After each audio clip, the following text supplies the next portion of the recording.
এক বছর হয়ে গেছে। গত বছরের ঠিক এই সময়ে অর্থাৎ মধ্য জুলাইয়ে বাংলাদেশ উত্তপ্ত হয়ে পড়েছিল, চরম উত্তেজনার শিখরে চলে গিয়েছিল। বাংলাদেশ সরকার, শেখ হাসিনা সরকার দীর্ঘ অনেক দিন ইন্টারনেট বন্ধ করে রেখেছিল। জুনায়েদ আহমেদ পলক ইন্টারনেট বন্ধ করার জন্য সবথেকে বেশি সমালোচিত হয়েছিলেন। ইন্টারনেট বন্ধ করার অজুহাত হিসেবে নানা সময় নানা রকম কথা বলতে শুনেছি। অস্থির এক বাংলাদেশকে দেখেছি এক বছর আগে আমরা, ঠিক সেই জুলাইটা ফিরে এসেছে এক বছর পরে। আবারও কি নতুন করে দেশ অস্থিরতার দিকে চলে যাচ্ছে?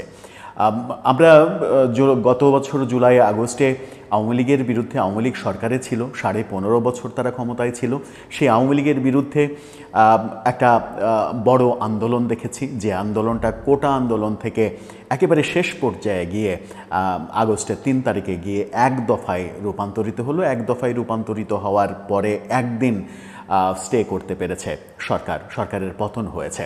কিন্তু আবার যখন জুলাই ফিরে এসেছে, যখন আমরা ঢাকার মিডফোর্ডে রোমহর্ষক এক হত্যাকাণ্ড দেখলাম, সেই ঘটনার পরে আবারও দেশে উত্তেজনা তৈরি হয়েছে। দেশ অস্থিরতার দিকে যাচ্ছে। বিভিন্ন ভিডিও চিত্র সামাজিক যোগাযোগ মাধ্যমে ছড়িয়ে পড়ছে, ফেসবুকে নানা রকমের স্ট্যাটাস ছড়িয়ে পড়ছে, যেগুলো আমরা গত বছর জুলাইতে দেখেছিলাম। সেই একই চিত্র বোধহয় আবার শুরু হচ্ছে, তেমনটাই মনে হচ্ছে। দেশ কি আবার অস্থিরতার দিকে যাচ্ছে? এর আগে আমরা সরকার পতনের আন্দোলন দেখেছি, এবার কি রাজনৈতিক দল পতনের আন্দোলন শুরু হবে? এবং তার যদি পাল্টা জবাব দিতে যাওয়া যায় রাজনৈতিক দলের পক্ষ থেকে, তাহলে কি দেশ আরও বড় সংঘাতময় পরিস্থিতির দিকে যাচ্ছে এবং সরকার কি বড় ধরনের বিপদে পড়ে যাচ্ছে? একের পর এক মব কালচারকে উৎসাহিত করা, নীরব থাকার মাধ্যমে যে ভুলটা তারা করেছে, তার ফলেই কি এই ঘটনা ঘটতে যাচ্ছে? বিএনপি বিরোধী একটা বড় ধরনের প্রস্তুতি আমরা লক্ষ্য করছি। বিএনপি এই সময় কি বসে থাকবে? যে কর্মকাণ্ডটা গতকালকে আমরা সারাদিন সারা রাত দেখেছি, যেটা এখনও চলমান সামাজিক যোগাযোগ মাধ্যমে এবং ফিজিক্যালি বিভিন্ন জায়গায়, সেটা কি বার্তা দিচ্ছে? আর একটা জুলাই বিপ্লব। এবার জুলাই বিপ্লবে দেশ কোন দিকে যাবে? এবার জুলাই বিপ্লবে কার জয় হবে, কার পতন হবে, সেই আলোচনা করার চেষ্টা করবে এই ভিডিওতে। থাকবেন পলিটিক্স টিভির নিয়মিত আয়োজনে।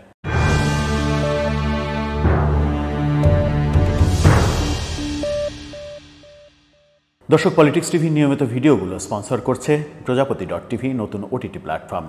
আপনারা চাইলে ইউটিউবে, ফেসবুকে, ইনস্টাগ্রামে, টিকটকে দেখে নিতে পারেন। ডেসক্রিপশন বক্সে লিঙ্ক দেওয়া থাকবে, সেখান থেকেও আপনারা দেখে নিতে পারেন প্রজাপতির কার্যক্রম। চলে যাচ্ছি মূল ভিডিওতে। বলছিলাম, এক বছরের মাথায় আবারও জুলাই উত্তপ্ত, আবারও দেশ একটা অস্থিতিশীল পরিবেশের দিকে চলে যাচ্ছে। সারা দেশে বিএনপি বিরোধী এক ধরনের অ্যাক্টিভিটিস শুরু হয়েছে। বিএনপিও পাল্টা জামাত এনসিপি বিরোধী অ্যাক্টিভিটিসের দিকে যাচ্ছে বলেই মনে হচ্ছে। সামাজিক যোগাযোগ মাধ্যমে এবং ফিজিক্যালি দেশের বিভিন্ন জায়গায় এই ঘটনাগুলো ঘটতে দেখা যাচ্ছে। কি ঘটতে দেখা যাচ্ছে সেগুলোর দিকে যদি একটু দৃষ্টি দেয়া যায়, তাহলে আমরা দেখছি যে অনেকগুলো ভিডিও চিত্র সামাজিক যোগাযোগ মাধ্যমে ছড়িয়ে পড়েছে। ভিডিও চিত্রের সত্যতা মিথ্যা সেটা আমরা জানি না, কিন্তু ভিডিও চিত্রগুলো ছড়িয়ে পড়েছে। একটা ভিডিও চিত্রে দেখা যাচ্ছে বিভিন্ন জায়গা থেকে বিএনপির ব্যানার, ফেস্টুন, বোর্ড, বিলবোর্ড এগুলো ছিঁড়ে ফেলা হচ্ছে, ছিঁড়ে এক জায়গায় জমা করা হচ্ছে, সেগুলো পুড়িয়ে ফেলা হবে। সেই ভিডিও চিত্রটার অংশ আপনারা একটু দেখে নিতে পারেন, সেরকম কর্মকাণ্ড চলছে। আরেকটা ভিডিও চিত্র ছড়িয়ে পড়েছে, বিএনপির একটা কার্যালয় পুড়িয়ে দেওয়া হচ্ছে, আগুন ধরিয়ে দেওয়া হচ্ছে এরকম বলে।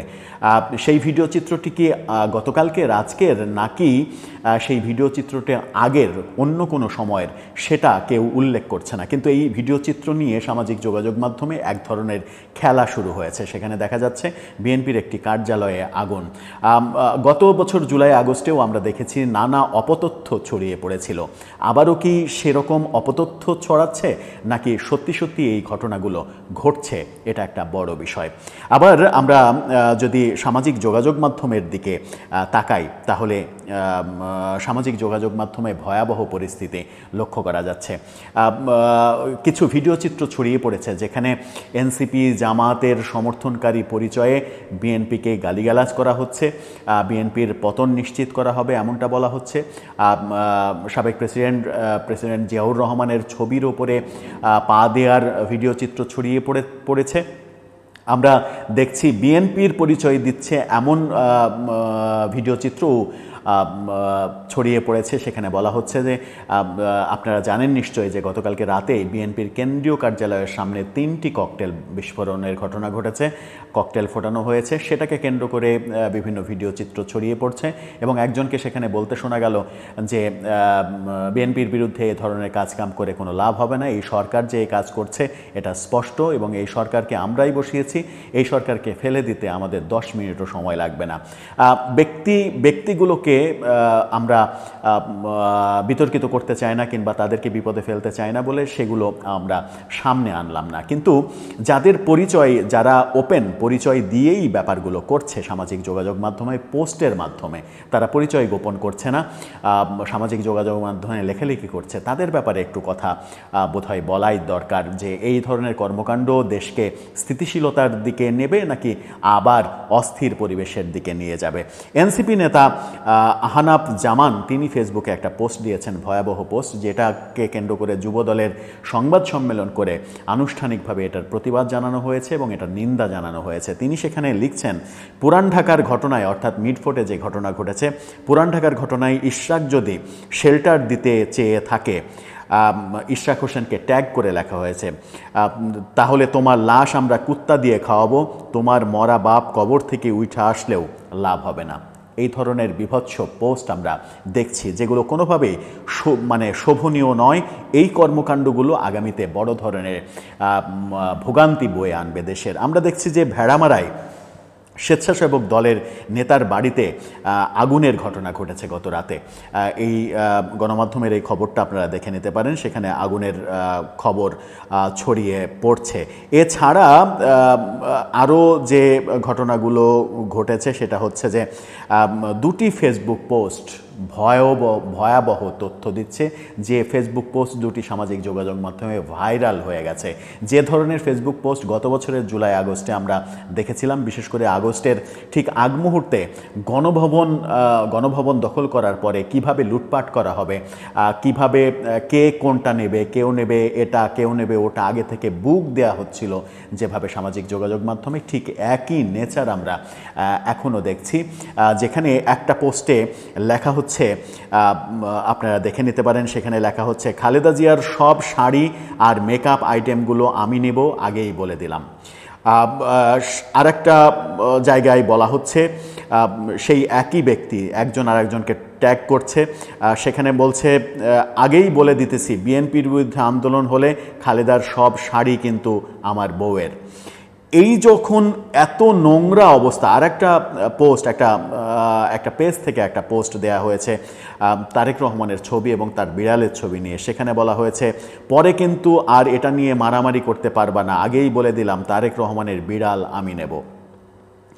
এই যে কুশ্রী বিশ্রী কাজগুলো করা হচ্ছে, এর মাঝ দিয়ে আমরা কি বার্তা দিতে চাচ্ছি? আবার বিএনপির তরফ থেকে অভিযোগ করা হচ্ছে, একজন মালয়েশিয়া প্রবাসী একজন নেতা যাকে আমরা বিভিন্ন সামাজিক যোগাযোগ অনলাইন প্ল্যাটফর্মের বিভিন্ন টক শোতে আমরা দেখেছি, এবং জুলাই আগস্ট অভ্যুত্থানে যে সকল অনলাইন প্ল্যাটফর্ম খুবই বলিষ্ঠ ভূমিকা পালন করেছে শেখ হাসিনা সরকারের বিরুদ্ধে, তাদের প্ল্যাটফর্মে প্রায়ই তাকে দেখা যায় জামাতপন্থী এবং ইসলামপন্থী হিসেবে পরিচিত।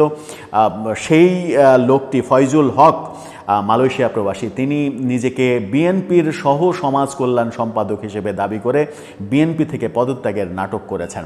এটাও বিএনপিকে এক ধরনের ট্র্যাপে ফেলার কৌশল এমনটা মনে করা হচ্ছে, এমনটা মনে করছে বিএনপি নেতারা। আরটিভি এই খবরটা নিশ্চিত করছে, যেখানে জামাত আমিরের সঙ্গে ঘনিষ্ঠ একটা ছবি, আরও বেশ কিছু ছবি দিয়ে আরটিভি খবরটা নিশ্চিত করেছে। সেখানে বলা হচ্ছে, জামাত নেতা ফয়জুল হকের বিএনপি থেকে পদত্যাগের নাটক। অর্থাৎ মিডফোর্ডের এই ঘটনাটা ঘটনাকে কেন্দ্র করে BNP versus NCP Jamaat Islami আন্দোলন, এই ব্যাপারটা সারা দেশে একটা ভয়াবহ ব্যাপারে দাঁড়িয়ে যাচ্ছে। এখন যদি বিএনপি পাল্টা ঘটনা ঘটায়, শোনা যাচ্ছে বিভিন্নভাবে আলোচিত হচ্ছে যে গতকালকে দেশের অন্তত 5-6টি জায়গায় বিএনপির অফিস পোড়ানোর ঘটনা ঘটেছে, এরকম তথ্য সামাজিক যোগাযোগ মাধ্যমে ছড়িয়ে পড়েছে। সামাজিক যোগাযোগ মাধ্যমের ওপরেই মানুষ এখন বেশি ভরসা করছে, কারণ গণমাধ্যমে সব খবর এখন আসে না। গণমাধ্যমে খবর আসে না বলে, যেমন যে মিডফোর্ডের ঘটনাটাকে নিয়ে এত কিছু, সেটাও কিন্তু গণমাধ্যমে আসেনি, সামাজিক যোগাযোগ মাধ্যমে ভাইরাল হওয়ার পরে মানুষের বিবেক বিবেকে নাড়া দিয়েছে এবং গণমাধ্যমের বিবেকেও নাড়া দিয়েছে সেই ঘটনাগুলো ঘটছে। যে কারণে এই আলোচনার আয়োজন করা, যে আলোচনা উত্থাপন করা, সেটা হচ্ছে যে জুলাই আগস্ট 24-এ যে ঘটনা ঘটেছিল, সেই একই ঘটনার পুনরাবৃত্তি কি আবার 1 বছরের মাথায় ঠিক একই সময়ে ঘটতে চলেছে? বিএনপি বিরোধী যে ব্যাপারগুলো আমরা লক্ষ্য করছি, ঠিক কালকে থেকে যদি বিএনপি এর বিরুদ্ধে তাদের কর্মসূচি নিয়ে ফেলে, অ্যাকশানের রিয়াকশান করতে থাকে, তাহলে দেশ কোন যুদ্ধ পরিস্থিতির দিকে যাবে? আমরা শেখ হাসিনা সরকারকে বিদায় করেছি, ফ্যাসিস্ট উপাধি দিয়েছি, একটু শান্তি চেয়েছিলাম, একটু শান্তিতে বসবাস করতে চেয়েছিলাম, কিন্তু সেই শান্তি চেয়ে আমাদের আদতে কোনো লাভ হলো না। আমরা সেই অশান্তির মধ্যেই বসবাস করছি। মাঝখান থেকে রাজনৈতিক দলের লোকজন, রাজনৈতিক দলের নেতাকর্মীরা তাদের স্বার্থ সিদ্ধির জন্য আবারও একই ধরনের কর্মকাণ্ডে দেশকে অস্থিতিশীলতার দিকে নিয়ে যাচ্ছে বলে মনে হচ্ছে। আমাদের বাঁচার উপায়টা কোথায় আসলে? দর্শক, আপনার মতামত জানিয়ে লিখবেন আমাদের কমেন্ট বক্সে।